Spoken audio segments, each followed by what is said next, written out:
Hoje nós vamos falar de dois versículos, Mateus 7, 13 e 14.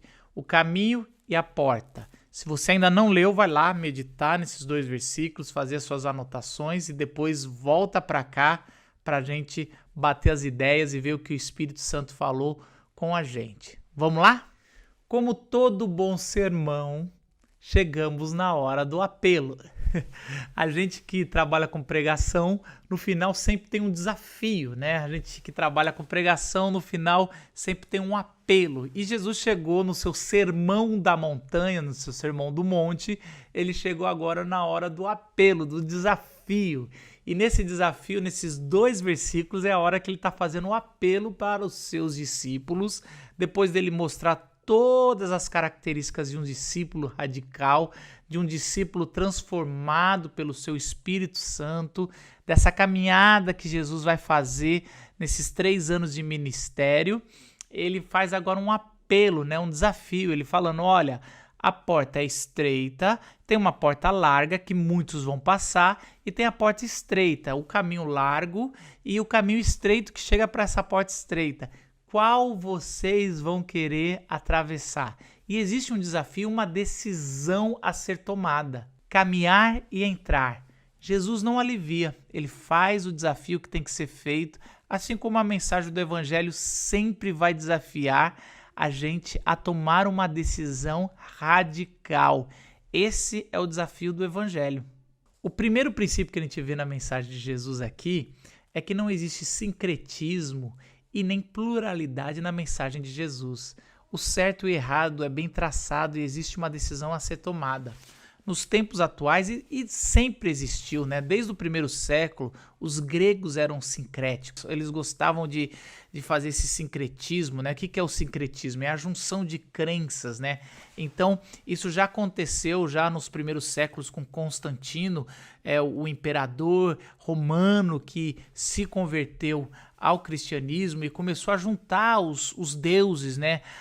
O Deus Sol com Jesus Cristo. Então, o Deus Sol, que era adorado no dia 25 de dezembro, se juntou ao nascimento de Jesus, né? Ele colocou como Jesus nasceu dia 25 de dezembro e várias outras coisas ele começou a pôr, Diana com a mãe de Jesus, e eles começaram já logo no 3º, 4º século, muito sincretismo acontecendo aí. E os gregos gostavam disso, os romanos também, eles sempre fizeram sincretismo. Nós brasileiros também fazemos muito isso. E a nossa tendência é achar que se a gente acreditar que todos os caminhos levam a Deus, a gente é mais amoroso, a gente é mais misericordioso, a gente é mais bacana, com mente aberta, né? Mas Jesus vai deixar claro que não é esse o caráter de Deus. Existe um caminho a ser traçado, existe uma porta a entrar e essa porta é estreita e esse caminho também não é largo. Um dos pastores que eu mais admiro, e eu gosto sempre de contar essa história, é o pastor Tim Keller, lá da Redeemer de Nova York. Ele, em uma das suas palestras, há muito tempo atrás, lá nas palestras na Universidade de Nova York, ele estava falando sobre Deus, sobre graça, sobre a morte de Jesus na cruz. E depois de uma palestra veio uma estudante e falou assim, eu não acredito nesse seu Deus aí que dá o filho dele para morrer na cruz. Esse Deus é muito sanguinário, ele é muito estreito, essa justiça aí é muito rígida. Para que ele vai dar esse filho dele para morrer? O meu Deus é só amor, o meu Deus é só amor. E aí Tim Keller senta com essa menina e faz uma pergunta para ela. O que custou para o seu Deus te ter para a eternidade? E ela falou, nada, ele simplesmente me tem. E aí Tim Keller falou o seguinte, para o meu Deus custou a vida do filho dele. Qual Deus é mais amoroso? Exatamente isso. A justiça de Deus e a retidão de Deus é tão santa, que a porta é muito estreita para a gente passar sozinho. A gente precisa da graça de Jesus. A gente precisa da misericórdia de Jesus. A mesma coisa é a lei. A lei de Deus é tão santa que ninguém consegue cumprir. por isso que a gente precisa da ajuda de Deus. Por isso que a porta é estreita e o caminho é estreito, não é largo. O sincretismo, ele aparenta ser mais amoroso do que a proposta do evangelho, mas não é.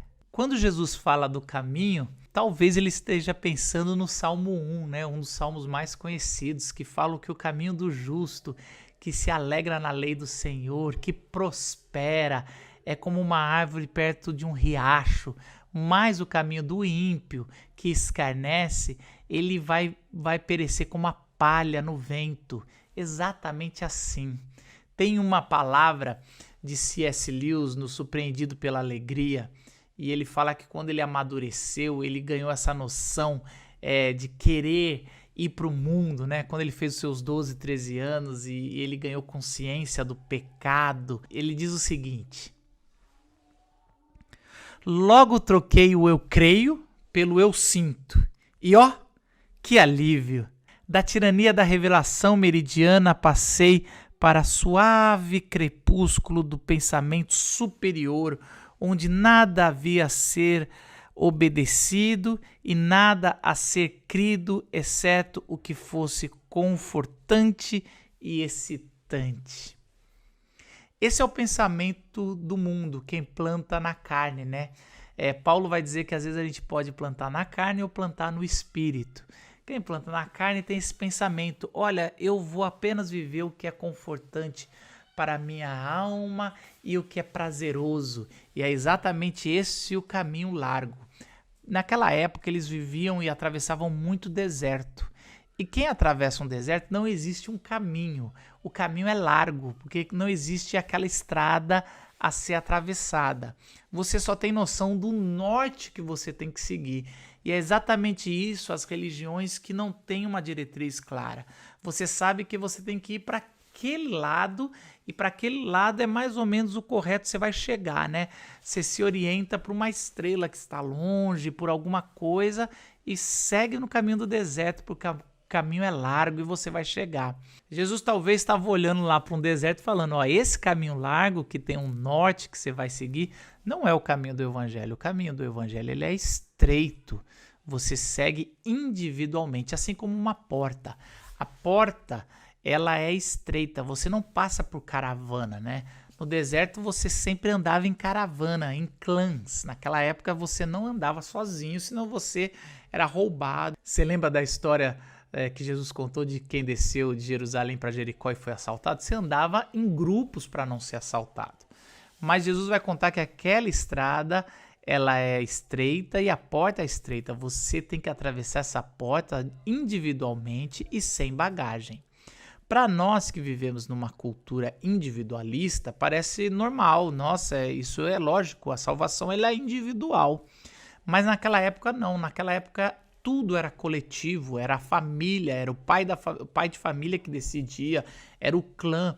Então ali Jesus está trazendo algo muito novo, que para nós é meio normal, mas naquela época é revolucionário. Ele está dizendo: olha, para uma religião que sempre foi o clã, que sempre foi a família, ali ele está dizendo o seguinte: ó, esse caminho de fé, ele é também individual. Essa porta ela é estreita, você não vai passar pela fé da sua família, você não vai passar pela fé do seu pai, da sua mãe, você não vai passar com a bagagem que o seu pai, sua mãe ou a sua igreja construiu. Você tem que passar pelo que você acredita e você tem.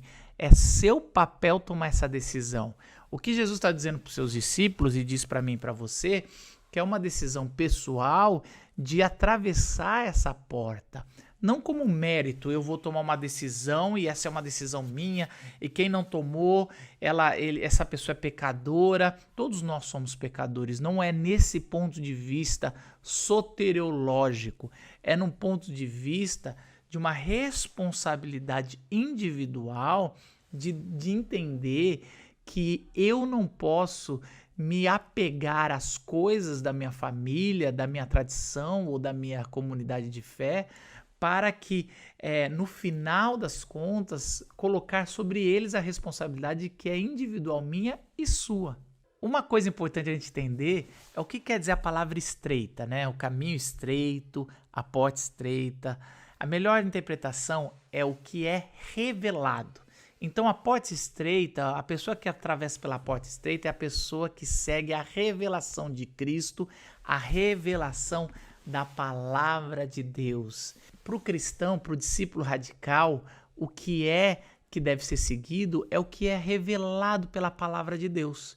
Então a gente não pode achar, eu acredito nisso porque eu vi, eu acredito nisso porque eu senti. Não, nós não vivemos pelo que sentimos, não vivemos nem pelo que vemos. Nós vivemos pelo que é revelado pela palavra. Lá nós nos submetemos. A palavra fé, muitas vezes no termo popular, eu acredito nisso e eu vou botar. Esses dias eu estava vendo aquela música, né? Com fé eu vou, que a fé não costuma falhar. Essa fé não é a fé bíblica. Essa fé com pensamento positivo que vai dar certo. Não. A fé bíblica é uma fé de submissão ao que foi revelado por Deus.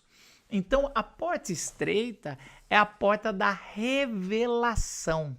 E eu gosto de uma palavra de Crisóstomo que ele diz o seguinte: o caminho difícil e estreito de Cristo também deve ser acolhido como jugo suave e fardo leve.